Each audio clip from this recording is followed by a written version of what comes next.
this is Matthew Diebel for USA Today.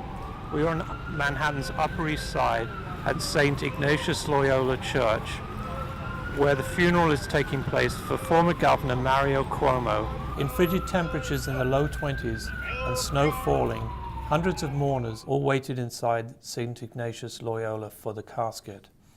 Cuomo, the state's chief executive from 1983 to 1994, died January 1st at 82, only hours after his son, Governor Andrew Cuomo, was inaugurated for a second term.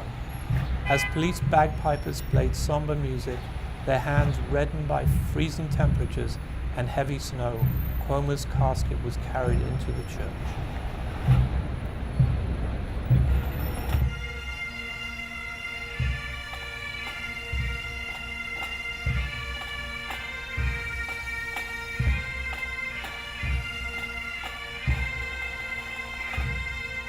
Cuomo received full police honors with both NYPD and state police on hand to salute the casket.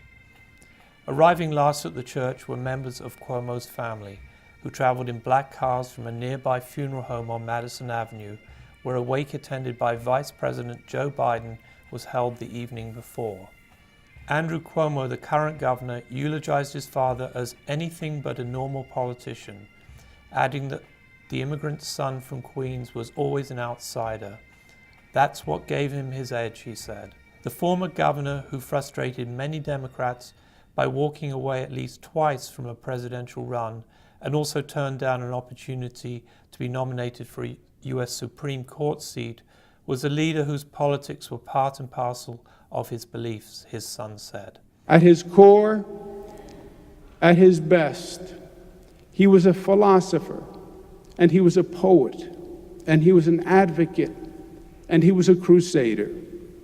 Mario Cuomo was the keynote speaker for our better angels.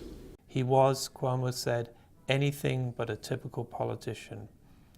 Cuomo was most remembered for a speech at the 1984 Democratic National Convention in San Francisco, where he focused on an America divided between haves and have-nots and scolded Republican President Ronald Reagan for not working to close the gap. Mr. President, you ought to know that this nation is more a tale of two cities than it is just a shining city on a hill. The Reverend George M. Witt, the pastor of St. Ignatius, said, Mario Cuomo ever communicated a spirit of inclusivity and care, a spirit of decency and uprightness that inspired love and respect. In the end, it was not so much the eloquence of his words that spoke to us, but the eloquence of his life.